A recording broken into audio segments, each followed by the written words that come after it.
पिछले वीडियो में आप लोगों ने सेकंड पेपर का अध्याय 1 का अध्ययन किया, जिसको वहीं पर अभी रोक दिया गया है क्योंकि विद्यार्थियों का कॉल आ रहा था कि फर्स्ट पेपर स्टार्ट किया जाए।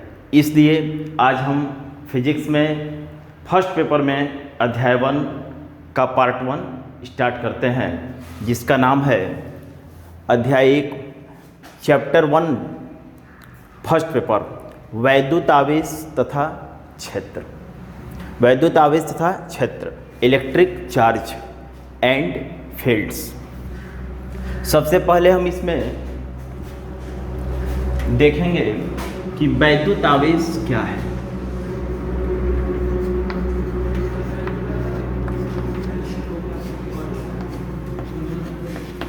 वैद्युत आवेश किसे कहते हैं?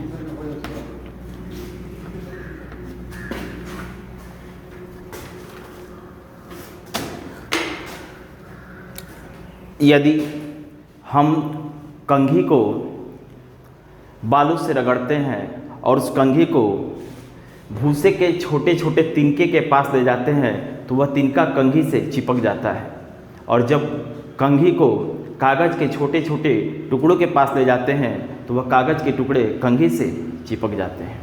इस प्रकार हम देखते हैं कि कंघी को बालों से रगड़ने पर कंघी में छोटे छोटे और हल्के वस्तुओं को अपनी ओर आकर्षित करने का गुण आ जाता है।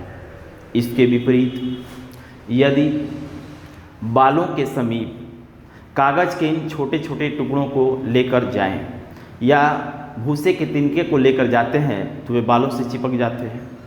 इस प्रकार यहाँ हम यह देख रहे हैं कि कंघी को बालों से जब रगड़ा जाता है तो कंघी और बाल दोनों में छोटे छोटे और हल्की वस्तुओं को अपनी ओर आकर्षित करने का गुण आ जाता है, जिसे फिजिक्स में हम लोग कहते हैं कि ये दोनों वस्तुएं आवेशित हो गई। यानी जब दो वस्तुओं को आपस में रगड़ा जाता है तो दोनों वस्तुएं आवेशित हो जाती हैं। वैद्युत आवेश किसे कहते हैं? तो जिस मूल कारण की उपस्थिति से वस्तुएं किसी अन्य वस्तुओं को आकर्षित करती हैं, वैद्युत आवेश कहलाता है। जिस मूल कारण की उपस्थिति से वस्तुओं में अन्य किसी वस्तुओं को आकर्षित करने का गुण उत्पन्न हो जाता है, वैद्युत आवेश कहलाता है। 1750 में फ्रैंकलिन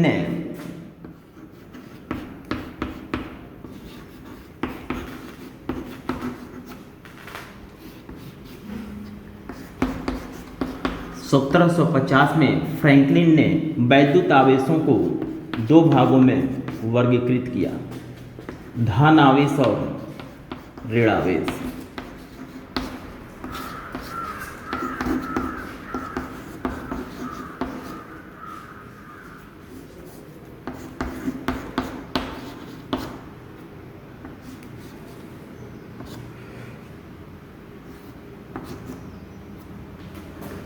सत्रह में फ्रैंकलिन ने वैद्युत आवेशों को दो भागों में वर्गीकृत किया, धन आवेश और ऋण आवेश।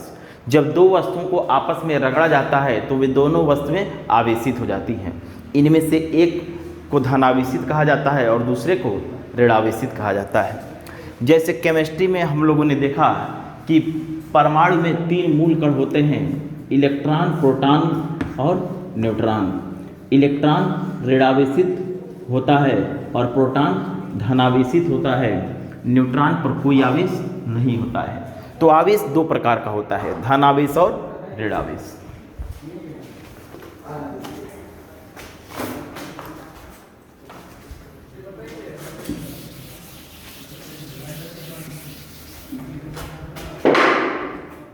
विद्युत यानी इलेक्ट्रिसिटी क्या है?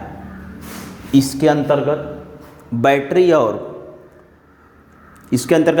और सेल आते हैं, जिनके द्वारा हम विद्युत ऊर्जा उत्पन्न करते हैं।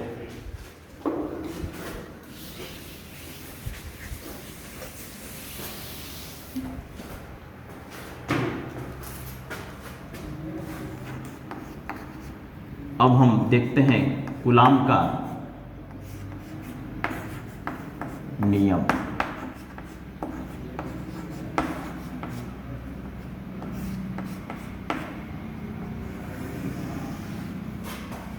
कूलाम का नियम देखने से पहले ध्यान दें, यदि यह धनावेशित कण है, यह भी धनावेशित कण है, जैसे कि मान लिया गया यह प्रोटॉन है और यह भी प्रोटॉन है, दोनों धनावेशित है, तो दोनों के बीच प्रतिकर्षण बल कार्य करता है।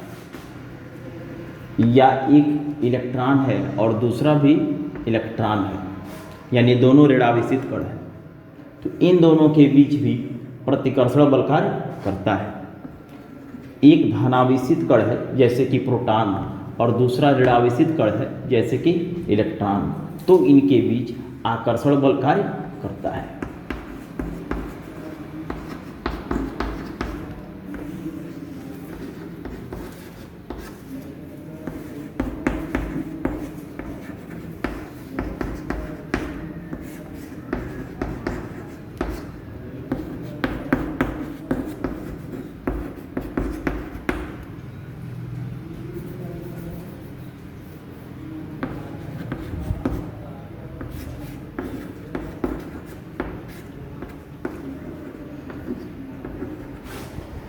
यानी दो धनावेशित कण जब होते हैं तो उनके बीच प्रतिकर्षण बल कार्य करता है, दो ऋणावेशित कणों के बीच प्रतिकर्षण बल कार्य करता है, और एक धनावेशित और दूसरा ऋणावेशित कण होता है तो उनके बीच आकर्षण बल कार्य करता है। कहने का तात्पर्य यह है कि वैद्युत आवेश दो प्रकार का होता है, धन आवेश और ऋण आवेश। जब दो आवेश एक दूसरे से कुछ दूरी पर रखे हों तो उनके बीच सदैव एक बल कार्य करता है। वह बल आकर्षण बल भी हो सकता है और प्रतिकर्षण बल भी हो सकता है। यह निर्भर करता है कि दोनों आवेशों की प्रकृति क्या है। यदि दोनों समान प्रकृति के आवेश हैं, दोनों धन आवेश हैं या दोनों ऋण आवेश हैं, तो उनके बीच प्रतिकर्षण बल कार्य करता है, और एक धन आवेश है और एक ऋण आवेश है तो उनके बीच आकर्षण बल कार्य करता है। तो दो आवेशित कणों के बीच निश्चित रूप से एक बल कार्य करता है, और वह बल आकर्षण बल हो सकता है अथवा प्रतिकर्षण बल हो सकता है। तो दो आवेशित कणों के बीच लगने वाला आकर्षण बल अथवा प्रतिकर्षण बल का मान ज्ञात करने के लिए कूलाम ने एक सूत्र प्रतिपादित किया था, जिसे कूलाम का नियम में हम लोग सिद्ध करते हैं। हमने देखा कि दो आवेशित कणों के बीच सदैव एक बल कार्य करता है, वह आकर्षण बल हो सकता है या प्रतिकर्षण बल हो सकता है, और इस बल का मान कितना न्यूटन होगा इसका परिमाण ज्ञात करने के लिए कूलाम ने एक सूत्र प्रतिपादित किया था, जिसे हम लोग कूलाम के नियम हेडिंग के अंतर्गत सिद्ध करते हैं। कूलाम ने क्या कहा था देखा जाए।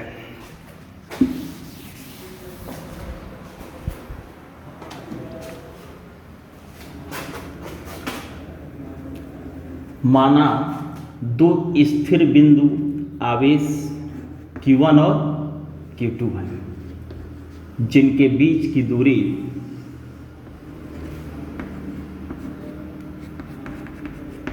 R है।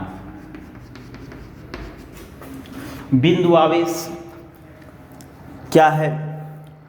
जैसे ये दो जो आवेश है, यहाँ पर यह नहीं पता है कि यह किस प्रकार का आवेश है, इसीलिए यहाँ Q1 और Q2 लिखा गया है। अभी Q1 और Q2 के स्थान पर दोनों धनावेश भी हो सकते हैं, दोनों ऋणावेश भी हो सकते हैं, और एक धनावेश और दूसरा ऋणावेश भी हो सकता है। तो किसी प्रकार के ये दो आवेश हो सकते हैं।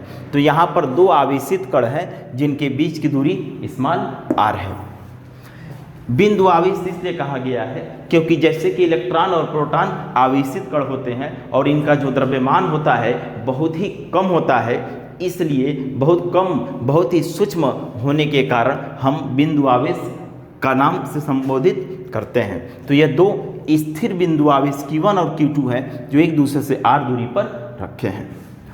हम जानते हैं कि दो आवेशों के बीच सदैव बल कार्य करता है, वह आकर्षण बल भी हो सकता है और प्रतिकर्षण बल भी हो सकता है। तो यहाँ जो दो आवेशित कण Q1 और Q2 रखे हैं, इनके बीच की दूरी r है। निश्चित रूप से इन दोनों आवेशों के बीच या तो आकर्षण बल कार्य कर रहा होगा, नहीं तो प्रतिकर्षण बल कार्य कर रहा होगा। अभी हमने देखा कि दो जब सजातीय आवेश होते हैं, दोनों धन आवेश होते हैं या दोनों ऋण आवेश होते हैं तो उनके बीच प्रतिकर्षण बल कार्य करता है। और जब दो विजातीय आवेश होते हैं अर्थात एक धन आवेश और एक ऋण आवेश होता है तो उनके बीच आकर्षण बल कार्य करता है। तो यहाँ दो आवेशित कण Q1 और Q2 हैं जो r दूरी पर स्थित है। निश्चित रूप से इनके बीच एक बल कार्य कर रहा है, वह बल आकर्षण बल होगा या प्रतिकर्षण बल होगा। और उसके लिए कूलाम ने दो बातें कही। माना दो स्थिर बिंदु आवेश Q1 और Q2 एक दूसरे से r दूरी पर स्थित हैं, तो इनके बीच लगने वाला आकर्षण अथवा प्रतिकर्षण बल दोनों आवेशों की मात्राओं के गुणनफल के अनुक्रमानुपाती होता है और बीच की दूरी के वर्ग के व्युत्क्रमानुपाती होता है। कूलाम के अनुसार दो स्थिर बिंदु आवेशों के बीच लगने वाला आकर्षण बल अथवा प्रतिकर्षण बल, अभी देखा गया कि दो आवेशों के बीच सदैव बल कार्य करता है जो आकर्षण बल भी हो सकता है, प्रतिकर्षण बल भी हो सकता है। यह निर्भर करता है कि दोनों आवेश किस प्रकृति के हैं। और इसका मान ज्ञात करने के लिए कूलाम ने एक सूत्र प्रतिपादित किया था। कूलाम ने कहा कि दो स्थिर बिंदु आवेशों के बीच लगने वाला आकर्षण अथवा प्रतिकर्षण बल उन दोनों आवेशों की मात्राओं के गुणनफल के अनुक्रमानुपाती होता है और उन दोनों आवेशों के बीच की दूरी के वर्ग के व्युत्क्रमानुपाती होता है।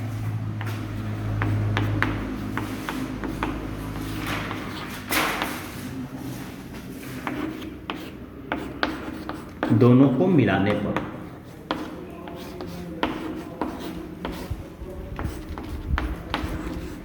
दोनों मल्टीप्लाई हो जाएगा Q1 Q2 अपान r² या F equal to K Q1 Q2 upon r²। यहाँ K एक नियतांक है जो इन दोनों आवेशों के बीच के माध्यम, अब इन दोनों आवेशों के बीच वायु भी हो सकता है, निर्वात भी हो सकता है। इन दोनों आवेशों के बीच कोई कुचालक पदार्थ जैसे कि कागज, अभ्रक, मोम, कांच, ग्रीस, तेल इत्यादि भी रखा जा सकता है। तो इन दोनों के बीच कैसा माध्यम है, वायु है कि निर्वात है कि किसी प्रकार का कुचालक पदार्थ रखा है, इन दोनों आवेशों के बीच के माध्यम पर निर्भर करता है। यहाँ की एक नियतांक है जो दोनों आवेशों की प्रकृति, दोनों आवेशों के बीच की दूरी और दोनों आवेशों के बीच के माध्यम पर निर्भर करता है।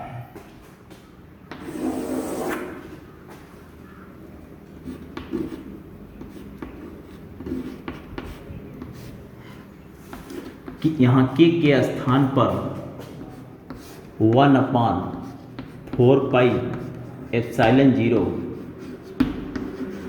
Into Q1 Q2 upon r²।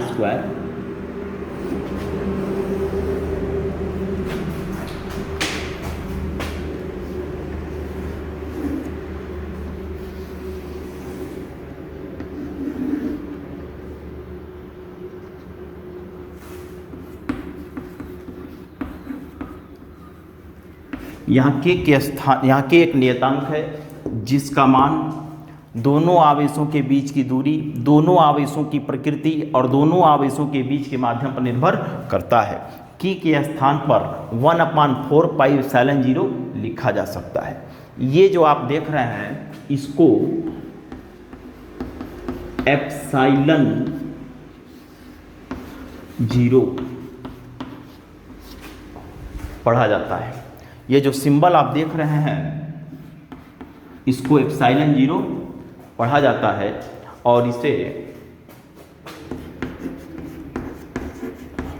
निर्वात की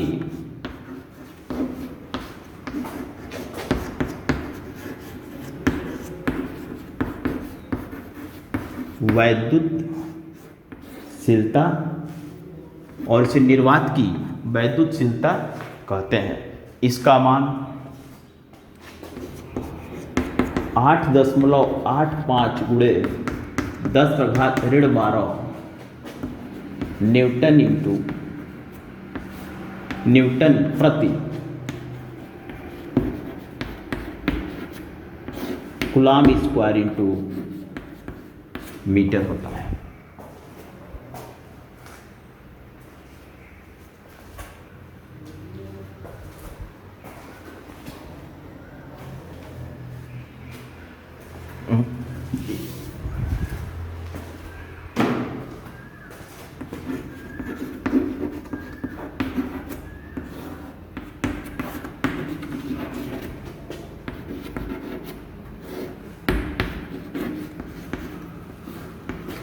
एप्सिलॉन जीरो, यहाँ एप्सिलॉन जीरो को इसे एप्सिलॉन जीरो पढ़ते हैं और इसे निर्वात की वैद्युतशीलता कहते हैं।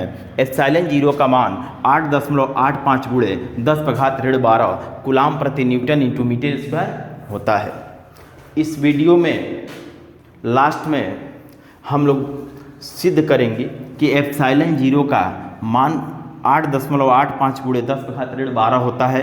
एप्सिलॉन जीरो का मात्रक कूलाम स्क्वायर प्रति न्यूटन इंटू मीटर स्क्वायर होता है और एप्सिलॉन जीरो की विमीय सूत्र क्या होता है, इसका अध्ययन इस वीडियो के लास्ट में हम लोग करेंगे। कूलाम का नियम समाप्त होने के बाद इसके बारे में हम लोग डिटेल अलग से अध्ययन करेंगे।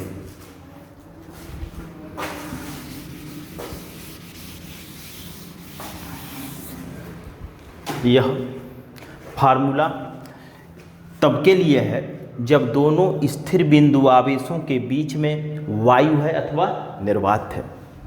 यदि इन दोनों बिंदु आवेशों के बीच में कोई कुचालक पदार्थ जैसे कि रुई, कागज, कांच, अभ्रक, मोम इत्यादि में से कोई भी कुचालक पदार्थ रख दिया जाता है तो इनके बीच लगने वाला जो आकर्षण बल या प्रतिकर्षण बल होता है उसका मान प्रभावित हो जाता है और उस स्थिति में दोनों के बीच लगने वाला आकर्षण बल या प्रतिकर्षण बल F बराबर 1/4 pi epsilon zero K into Q1 Q2 बटा R स्क्वायर होता है।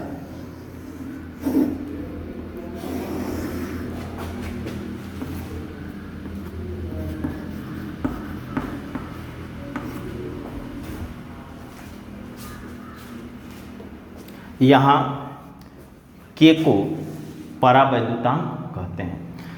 इन दोनों स्थिर बिंदु आवेशों के बीच रखे गए कुचालक पदार्थ जैसे कि मोम, कागज, अभ्रक, कांच, ग्रीस, तेल इत्यादि जो कुचालक पदार्थ हैं उन्हें परावैद्युत पदार्थ कहते हैं और K को परावैद्युतांक कहते हैं।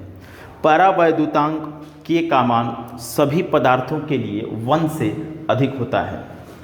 धातुओं के लिए जैसे लोहा, सोना, चांदी, पीतल, तांबा, एल्युमिनियम इत्यादि सभी धातुओं के लिए K का मान अनंत होता है और निर्वात अथवा वायु के लिए K का मान 1 होता है। यहाँ K एक नियतांक है जिसे परावैद्युतांक कहते हैं। K का मान सभी पदार्थों के लिए 1 से अधिक होता है। धातुओं के लिए K का मान अनंत होता है और वायु अथवा निर्वात के लिए K का मान 1 होता है।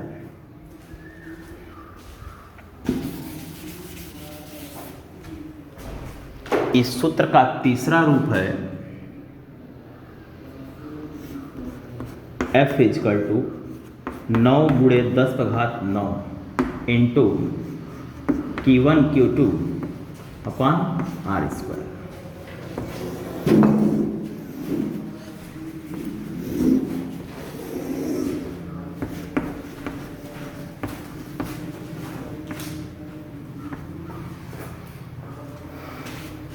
इस प्रकार हम देखते हैं कि कूलाम ने दो आवेशों के बीच लगने वाला आकर्षण बल या प्रतिकर्षण बल का मान ज्ञात करने के लिए सूत्र प्रतिपादित किया था। इस सूत्र के 3 रूप हैं। यहाँ 9 गुणे 10⁻9 लिखा गया है, इसकी जगह पर 1/4 पाई एप्सिलॉन जीरो K के स्थान पर 9 गुणे 10⁻9 लिखा जाता है। तो दो स्थिर बिंदु आवेशों के बीच लगने वाला आकर्षण बल अथवा प्रतिकर्षण बल का मान ज्ञात करने के लिए कूलाम ने जो सूत्र दिया है उस सूत्र के 3 रूप होते हैं। यदि दोनों आवेशों के बीच निर्वात अथवा वायु है तो उनके बीच लगने वाला आकर्षण बल या प्रतिकर्षण बल F बराबर 1/4πε0 इंटू Q1Q2/r² होता है। और यदि दोनों आवेशों के बीच कोई कुचालक पदार्थ जैसे कि रुई, कागज, अभ्रक, मोम, कांच इत्यादि रख दी जाती है तो उनके बीच लगने वाला आकर्षण बल या प्रतिकर्षण बल का मान परिवर्तित हो जाता है और उस स्थिति में बल F बराबर 1/4πε0 K इंटू Q1Q2/r² होता है। यहाँ K को परावैद्युतांक कहते हैं जिसका मान सभी पदार्थों के लिए 1 से अधिक होता है। सभी धातुओं जैसे कि सोना, चांदी, लोहा, तांबा, पीतल, एल्युमिनियम इत्यादि के लिए K का मान अनंत होता है और निर्वात अथवा वायु के लिए K का मान 1 होता है। 1/4πε0 K के जगह पर इसका अंकिक मान 9 × 10⁹ लिखा जा सकता है। इस प्रकार हम देखते हैं कि दो स्थिर बिंदु आवेशों के बीच लगने वाला बल के लिए 3 फार्मूले प्राप्त हुए।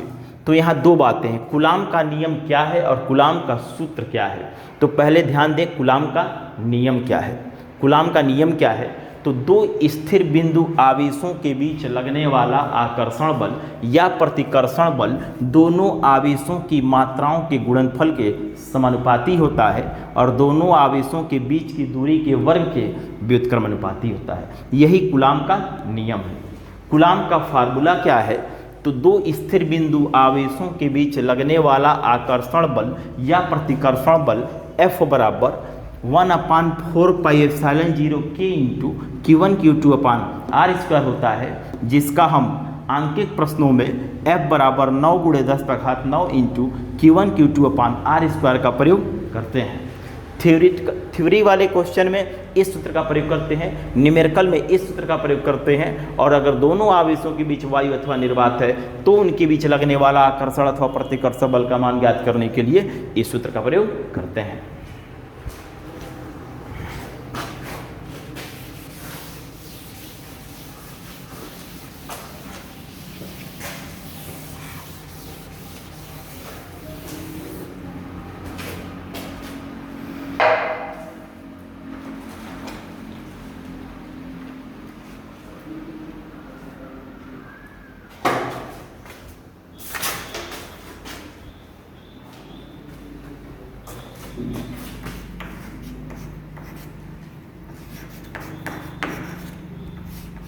अब हम निर्वात की वैद्युतशीलता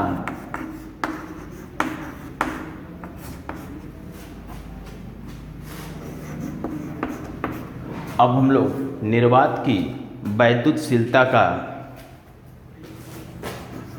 मात्रक क्या होता है, मान क्या होता है और इसकी बीमा क्या होती है, इसके बारे में जानेंगे। तो सबसे पहले हम देखते हैं कि निर्वात की वैद्युतशीलता को ε0 से प्रदर्शित किया जाता है। निर्वात की वैद्युतशीलता को ε0 से प्रदर्शित किया जाता है।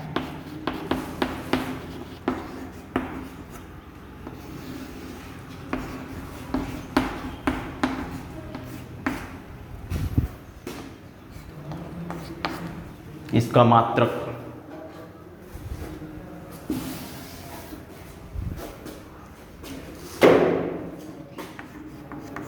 अभी भी देखा गया कि कूलाम के अनुसार दो स्थिर बिंदु आवेशों के बीच लगने वाला वैद्युत बल F बराबर 1/4πε0 K into Q1 into Q2/r² से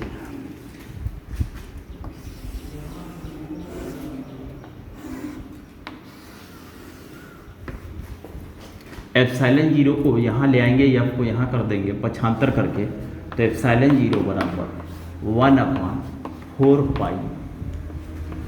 into K into Q1 Q2/r²। तो यहाँ से ε0 का मात्रक 4π नियतांक है, के परावैद्युतांक कहलाता है, के का मात्रक नहीं होता है। विभिन्न पदार्थों के लिए के का मान भिन्न भिन्न होता है। जैसे किसी पदार्थ के लिए के बराबर 2 होता है, किसी के लिए 3 होता है, किसी के लिए 1.3 होता है, किसी के लिए 1.2 होता है, यानी के का कोई मात्रक नहीं होता है। Q1 आवेश है, Q2 दूसरा आवेश है, आवेश का मात्रक कूलाम होता है। तो Q1 के लिए कूलाम लेंगे, Q2 के लिए कूलाम लेंगे, कूलाम इंटू कूलाम, यानी कूलाम स्क्वायर प्रति। 4 नियतांक है, पाई नियतांक है, F बल है, तो बल का मात्रक न्यूटन। K परावैद्युतांक है जिसका मात्रक नहीं होता है, अभी बताया गया, और R दूरी है जिसका मात्रक होता है metre square.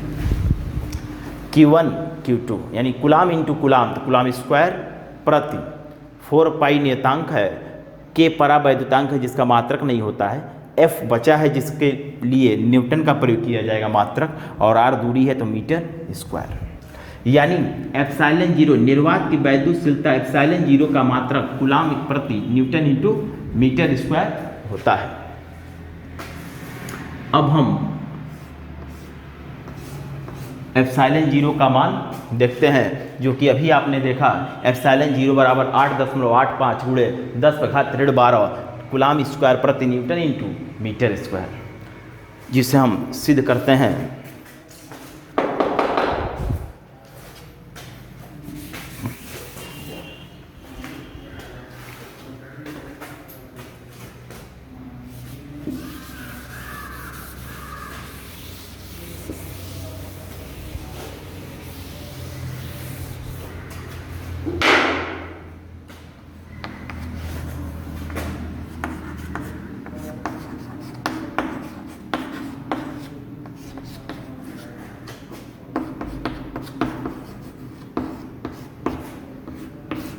One upon 4 pi epsilon 0 के स्थान पर 9 गुणे 10⁻9 लिखा गया था, अभी आपने देखा। तो यहाँ से पक्षांतर करने पर एप्सिलॉन 0 बराबर 9 गुणे 10⁻9 गुणे 4 पाई इंटू के प्राप्त होगा। एप्सिलॉन 0 इधर आ जाएगा, 9 गुणे 10⁻9 नीचे आ जाएगा।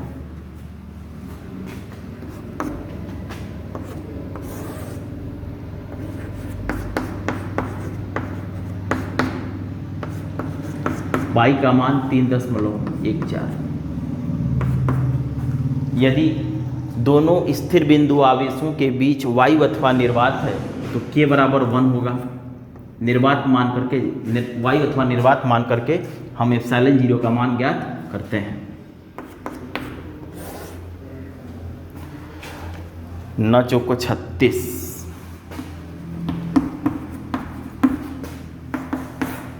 9 चौको 36,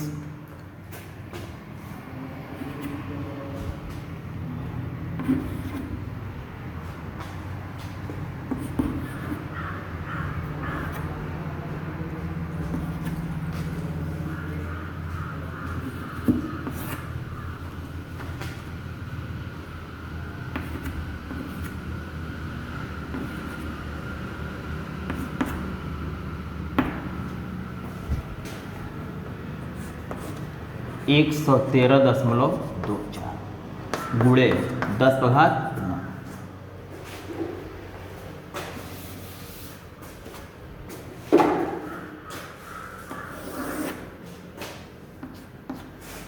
अब हम एक में 113.24 से भाग देंगे। इसके लिए हम 1000 से ऊपर नीचे गुणा करते हैं,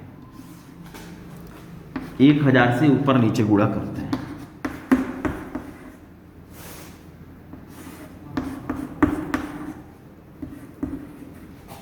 1000 से 1 में गुणा किए हैं, और नीचे जब 1000 से हम गुणा कर रहे हैं तो 10⁻9 है, तो 1000 से गुणा करने पर यह 12 हो जाएगा।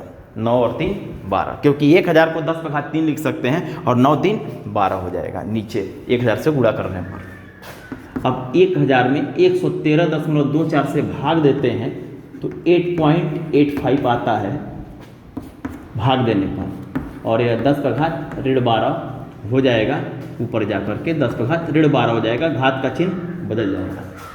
पिछले हेडिंग में आपने देखा कि एप्सिलॉन 0 का मात्रक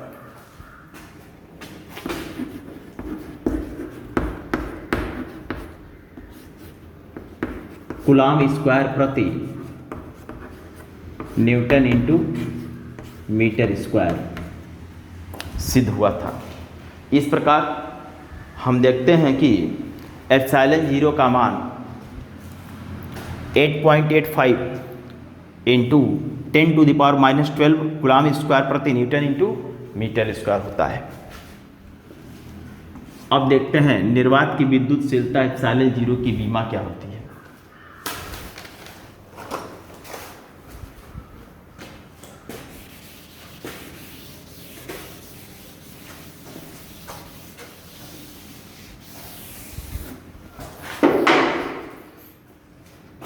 कूलम्ब के अनुसार दो स्थिर बिंदु आवेशों के बीच लगने वाला आकर्षण अथवा प्रतिकर्षण बल F बराबर 1/4 pi epsilon 0 K into Q1 Q2 अपान R स्क्वायर।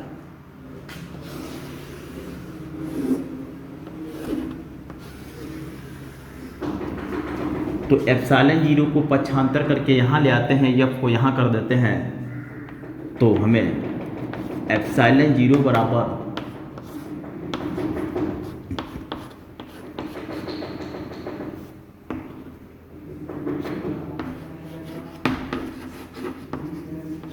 ये मिलता है यहाँ से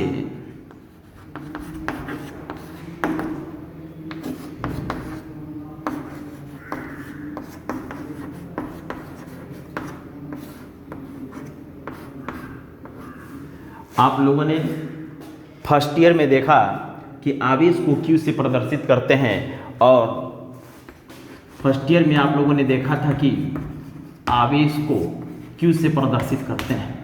आवेश की बीमा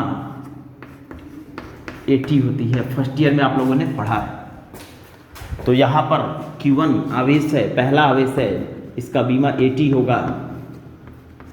Q2 दूसरा आवेश है, इसका बीमा AT होगा। 4 पाई नियतांक है। आप लोगों ने देखा कि नियतांकों की बीमाएं नहीं होती हैं। 4 पाई के तीनों नियतांक है, 4 पाई और के तीनों नियतांक है, नियतांकों की बीमाएं नहीं होती हैं। यहाँ पक्षांतर किया गया है तो F यहाँ आ जाएगा, एप्सिलॉन 0 यहाँ, F यहाँ आ गया है। तो 4 पाई एक नियतांक है, 4 पाई के नियतांक है, F बल है। बल की बीमा फर्स्ट ईयर में आप लोगों ने पढ़ा था, mLT पर -2 और R दूरी है स्क्वायर हो गया। अब इसे हम सॉल्व करेंगे तो m ऊपर चला जाएगा, m पर -1, L स्क्वायर और L मल्टीप्लाई होके L क्यूब हो जाएगा, जो ऊपर चला जाएगा तो L पर -3 हो जाएगा, और T जब ऊपर जाएगा तो ये 2 प्लस हो जाएगा पावर, और 2 एक 3 और एक 4, 2 एक 3 और एक 4 हो जाएगा T पर।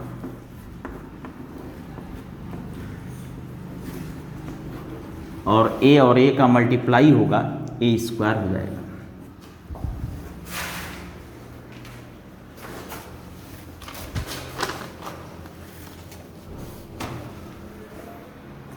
इस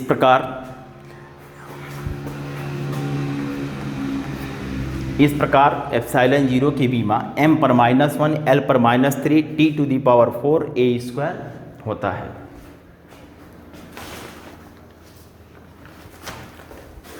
इस प्रकार हम देखते हैं कि एप्सिलॉन 0 को निर्वात की वैद्युतशीलता कहते हैं, जिसका मात्रक, मान और बीमा तीनों हम लोगों ने देखा। एप्सिलॉन 0 को निर्वात की विद्युतशीलता कहते हैं। एप्सिलॉन 0 का मात्रक कूलम्ब स्क्वायर प्रति न्यूटन इंटू मीटर स्क्वायर होता है। एप्सिलॉन 0 का मान 8.85 गुणे 10⁻12 कूलम्ब स्क्वायर प्रति न्यूटन इंटू मीटर स्क्वायर होता है। और एप्सिलॉन 0 की बीमा m पर -1, L पर -3, T⁴ A स्क्वायर होता है। इस प्रकार इस वीडियो के माध्यम से हम लोगों ने वैद्युत आवेश क्या है,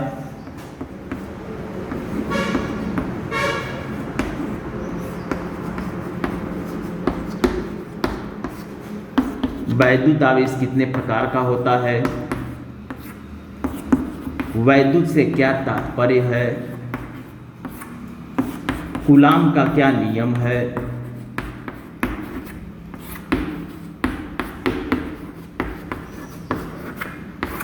और निर्वात की वैद्युतशीलता एप्सिलॉन 0 का आंकिक मान कितना होता है, मात्रक कितना होता है, और बीमा क्या होती है, यह हम लोग अध्ययन किए हैं इस वीडियो में।